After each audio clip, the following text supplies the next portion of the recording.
জঠোসা নিয়ে খুব গুরুত্বপূর্ণ 4টা তথ্য জানাতে এই ভিডিওটা করছি। জঠোসার ভাইরাসের কারণে প্রতি বছর অনেক মানুষ অন্ধ হয়ে যান, দৃষ্টিশক্তি হারান। এটা যৌনাঙ্গে ছড়িয়ে হার্পিস নামের রোগ সৃষ্টি করতে পারে, যেটা একবার হলে সারা জীবন থেকে যায়।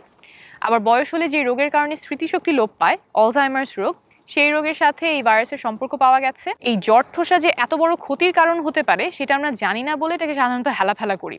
আমি এই ভিডিওতে 4টা উপায় বলবো যার মাধ্যমে আপনি নিজেকে সুরক্ষিত রাখতে পারেন। প্রথমে বলছি চোখ নিয়ে। আমাদের চোখের সামনে একটা পরিষ্কার আবরণ থাকে, নাম কর্নিয়া। এই কর্নিয়া কিছুটা চোখের জানালার মতো কাজ করে। কর্নিয়ার সমস্যার কারণে সারা বিশ্বে যত মানুষ অন্ধ হয়ে যায় তার মধ্যে সবচেয়ে কমন কারণ হলো হার্পিস ভাইরাস, যেই ভাইরাসের কারণে জঠোসা হয়। অর্থাৎ জঠোসা থেকে ভাইরাস যদি চোখে চলে যায় তাহলেই বিপত্তি ঘটার একটা সম্ভাবনা তৈরি হয়। কিভাবে নিজেকে সুরক্ষিত রাখবেন? 4টা জিনিস খেয়াল রাখবেন। 1, জঠোসা হলে সেখানে হাত লাগাবেন না। 2, জঠোসায় যদি হাত লেগেও যায় তাহলে হাত খুব ভালো করে সাবান পানি দিয়ে ধুয়ে নেবেন। 3, জঠোসা থাকা অবস্থায় খুব খেয়াল রাখবেন যাতে চোখে হাত না যায়। 4, কোনো কারণে যদি চোখে হাত লাগাতেও হয় তাহলে তার আগে ভালো করে হাতটা ধুয়ে নেবেন। এটা নিয়ে খুব ভয় পাবেন না। এই ভাইরাস চোখে চলে যাওয়া মানেই যে অন্ধ হয়ে যায়, ব্যাপারটা সেরকম না। অনেকের ক্ষেত্রেই এটা সেরে যায়, তবে জটিল ইনফেকশন হওয়ার যেহেতু একটা সম্ভাবনা থাকে তাই সতর্ক থাকাই শ্রেয়। দ্বিতীয়টা হলো যৌনাঙ্গে যাতে হার্পিস না হয়, এই জঠোসার ভাইরাস যাতে না ছড়ায়।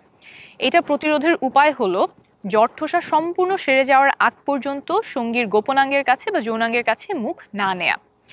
এখন এখানে একটা গুরুত্বপূর্ণ বিষয় হচ্ছে জঠোসাটা কখন ছোঁয়াচে। জঠোসা চামড়ায় ওঠার আগে থেকেই এটা ছোঁয়াচে হয়। জঠোসা ওঠার আগে কিন্তু একটু বোঝা যায় চামড়াতে একটু জলে পুড়ে, এই অনুভূতিটা যখন থেকে হয় তখন থেকেই জঠোসার ভাইরাসটা ছোঁয়াচে। তাই যখন এটা বুঝতে পারবেন সেখান থেকে একদম জঠোসা সেরে যাওয়ার আগ পর্যন্ত সবগুলো সাবধানতা মেনে চলবেন। এর পরের উপায় বলছি অলজাইমার্স রোগ নিয়ে। আপনারা হয়তো কিছু বয়স্ক মানুষ দেখেছেন যাদের স্মৃতিশক্তি লোপ পেয়েছে, মনে রাখতে পারে না, একই প্রশ্ন বারবার জিজ্ঞেস করে, অথবা কথা বলতে গেলে কথা খুঁজে পায় না। এই সবগুলোই অলজাইমার্স রোগের লক্ষণ। এই রোগের সাথে জঠোসার ভাইরাসের একটা সম্পর্ক পাওয়া গেছে সম্প্রতি কিছু গবেষণায়। অক্সফোর্ড থেকেই চলতি মাসে একটা গবেষণা বের হয়েছে। এই ভাইরাসটার কারণেই যে অলজাইমার্স রোগ হচ্ছে সেটা এখনো নিশ্চিত নয়, তবে অনেকগুলো গবেষণা সেই দিকে ইঙ্গিত দিচ্ছে। তাই আপনার যদি জঠোসা হয় আপনি খুব খেয়াল রাখবেন আপনার কাছ থেকে এই ভাইরাস যেন আশেপাশের মানুষে না ছড়ায়। কি করে আপনজনকে সুরক্ষিত রাখতে পারবেন? আপনার যখন জঠোসা হয় তখন আপনার খাবার পানি আরেকজনের সাথে শেয়ার করবেন না।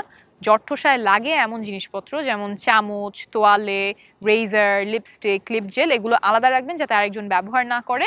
আর আগে যে সতর্কতাগুলো বলেছি, জঠোসায় হাত না লাগানো, নিয়মিত হাত ধোয়া, জঠোসা ওঠার আগে থেকেই যখন জ্বলছে পুড়ছে তখন থেকেই সাবধানতাগুলো মেনে চলা, সেগুলো তো আছেই। আর আপনার যদি জঠোসা থাকে তাহলে এই অলজাইমার্স রোগ নিয়ে অনেক ভয় পাবেন না। গবেষণা চলছে, গবেষণা থেকে যদি কোনো প্রতিকার আসে, ওষুধ আসে, সেটা আমরা জানতে পারবো। আমরা সবাই তখন একসাথেই নিতে পারবো। আমার নিজেরও জঠোসা একদম ছোটবেলায় 3-4 বছর বয়সে জঠোসা হয়েছিল, হয়তো কারো কাছ থেকে পেয়েছিলাম। তো আমি এটা নিয়ে অনেক দুশ্চিন্তা করছি না। গবেষণায় যদি ভালো কিছু আসে সেটা আমরা জানতে পারবো, তখন আমরা প্রতিকারটা একসাথেই নিতে পারবো। 4 নাম্বার পয়েন্ট হলো নবজাতক এবং যাদের রোগ প্রতিরোধ ক্ষমতা দুর্বল তাদের জন্য। রোগ প্রতিরোধ ক্ষমতা দুর্বল থাকলে এই ভাইরাস মারাত্মক হতে পারে। যেমন নবজাতক শিশু অর্থাৎ নিউবর্নদেরকে তো আমরা অনেক আদর করি, গিয়ে চুমু দেই, কিন্তু জঠোসা থাকা অবস্থায় যদি কেউ নবজাতককে চুমু দেয় তখন তো তার রোগ প্রতিরোধ ক্ষমতা অতটা গড়ে ওঠেনি, ভাইরাসটা ছড়িয়ে তার মারাত্মক ইনফেকশন হতে পারে, এমনকি মৃত্যু পর্যন্ত ঘটাতে পারে।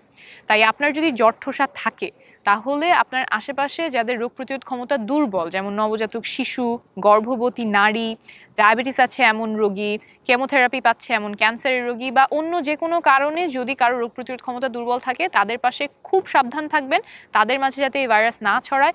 এতক্ষণ যে সতর্কতাগুলো বলেছি সেগুলো মেনে চলবেন, কারণ তাদের জন্য এই ভাইরাসটা তাদের শরীরে ঢুকলে মারাত্মক একটা ক্ষতি হতে পারে।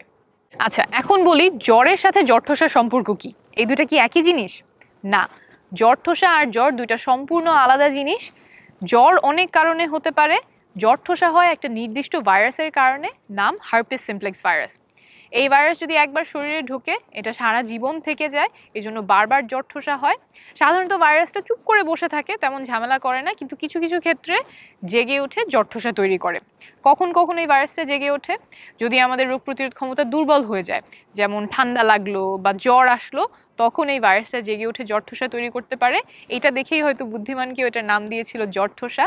তারপরে অন্য কোনো ইনফেকশন হলে, মানসিক চাপে থাকলে, খুব ক্লান্তি লাগলে বা মেয়েদের মাসিকের সময় এই ভাইরাস জেগে উঠে জঠোসা তৈরি করতে পারে। এই তো, ভালো থাকবেন।